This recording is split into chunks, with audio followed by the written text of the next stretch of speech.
2027학년도 동국대학교 입시.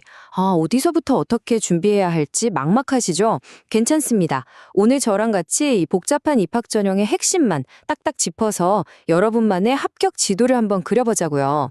자, 오늘 우리가 함께 살펴볼 내용인데요. 먼저 뭐가 바뀌었는지 큰 그림부터 보고 수시랑 정시 이 두 가지 길을 각각 어떻게 공략할지 알아볼 겁니다. 그리고 원서 넣기 전에 뭘 체크해야 하는지, 마지막으로 오늘 내용의 핵심 정리까지 이렇게 쭉 따라오시면 됩니다. 자, 그럼 바로 첫 번째 단계부터 시작해 볼까요? 사실 입시 전략이라는 게 뭐가 바뀌었는지부터 알아야 제대로 짤 수 있잖아요. 2027년 동국대 입시, 과연 어떤 점들이 달라졌을지 한번 보시죠. 아마 이 부분이 제일 궁금하실 거예요. 올해 입시 판도를 확 바꿀 수도 있는 이른바 게임 체인저가 뭘까? 지금부터 딱 세 가지만 기억하시면 됩니다. 첫 번째는요, 바로 기회가 넓어졌다는 겁니다. 인공지능이나 데이터과학 같은 요즘 제일 잘 나가는 분야의 학과들이 새로 많이 생겼어요. 이게 왜 중요하냐면 그냥 학과가 늘어난 게 아니라 뽑는 인원 자체가 늘어났다는 거거든요. 그러니까 우리한테는 그만큼 합격의 문이 더 넓어진 거죠. 두 번째 변화는 선택이 더 자유로워졌다는 거예요. 혹시 아직 나는 무슨 과를 가야겠다 딱 정하지 못한 친구들이 있죠? 그런 학생들을 위해서 경영대학에서 전공 없이 들어오는 무전공 선발 인원을 늘렸습니다. 일단 입학해서 1년 동안 충분히 탐색해보고 나한테 맞는 길을 찾을 기회가 더 많아졌다는 뜻이에요. 자, 그리고 마지막 세 번째. 이게 아마 오늘 얘기 중에 제일 중요하고 어쩌면 좀 충격적인 내용일 수 있습니다. 바로 정시 다군의 학생부 평가가 들어온다는 건데요. 와, 이제 정시는 무조건 수능 성적, 이 공식이 깨졌습니다. 수능만 잘 봤다고 안심할 수가 없게 된 거죠.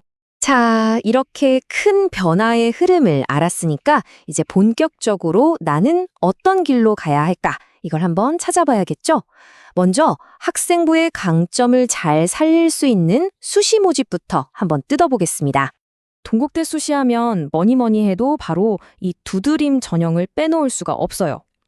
만약 여러분이 그냥 공부만 잘하는 학생이 아니라 동아리 활동도 열심히 하고 봉사도 하고 나만의 스토리가 있다 하는 친구들은 무조건 이 전형에 주목해야 합니다. 와, 이 숫자 좀 보세요. 656명이에요.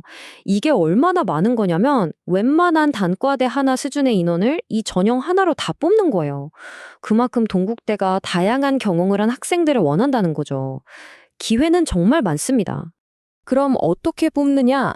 딱 두 단계로 진행되는 오디션이라고 생각하면 쉬워요. 먼저 1단계에서 서류, 그러니까 여러분의 학생부로 가능성을 한번 보고요. 여기서 합격한 친구들만 2단계 최종 면접 무대에 오르는 거죠. 최종 합격은 이 두 가지를 합산해서 결정됩니다. 자, 이걸 보시면 1단계 성적이 70%니까 물론 중요하죠? 근데 절대 무시하면 안 되는 게 바로 이 면접 30%예요. 이게 바로 역전의 한 방이 될 수 있거든요.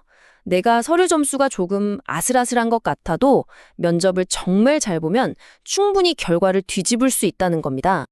자, 그럼 두드림이랑 학교장 추천 중에 뭘 써야 할까 고민되시죠? 이 표 하나면 정리가 끝납니다. 쉽게 말해서 나는 다양한 활동으로 꽉 채운 스토리가 무기다 하면 두드림으로 가는 거고요.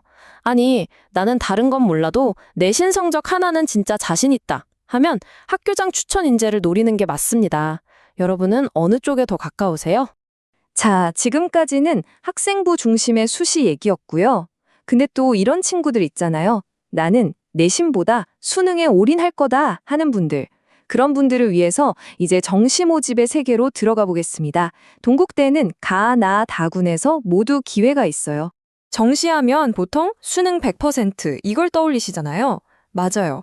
동국대도 가군, 나군은 대부분 수능 점수만으로 뽑습니다. 그런데 아까 제가 제일 중요하다고 했던 거 기억나세요? 바로 다군입니다. 여기엔 아주 특별한 게 하나 추가됐어요. 바로 이거예요. 10%. 정시 다군에서는 수능 90%에 학생부 평가 10%가 더해집니다. 아마 에게 겨우 10%라고 생각하실 수도 있는데 절대 아니에요. 진짜 0.1점 차이로 당락이 갈리는 게 정시잖아요. 거기서 10%는 정말 어마어마한 변수가 될 수 있습니다. 아니, 그럼 그 10% 학생부 평가는 도대체 뭘 본다는 걸까요? 그냥 내신 성적인가? 그게 아니에요. 그냥 성적 줄 세우는 게 아니라 여러분의 학생부를 쭉 읽어보면서 아, 이 학생이 학교 생활을 정말 충실하게 했구나. 이런 잠재력이 있네? 이런 걸 종합적으로 보는 겁니다. 자, 그럼 정시 전략을 정리해 봅시다. 이 표를 보시면 딱 감이 오죠? 가군이랑 나군은 그냥 수능 점수에만 집중하면 돼요. 그런데 만약 내가 다군까지 생각하고 있다? 그러면 수능 끝났다고 학생부 던져버리면 안 됩니다. 마지막에 이 학생부가 여러분의 합격을 도와줄 수 있다는 거 꼭 기억하세요. 자, 이제 나한테 맞는 전형도 찾았고 다 된 것 같죠? 근데 진짜 중요한 게 남았습니다.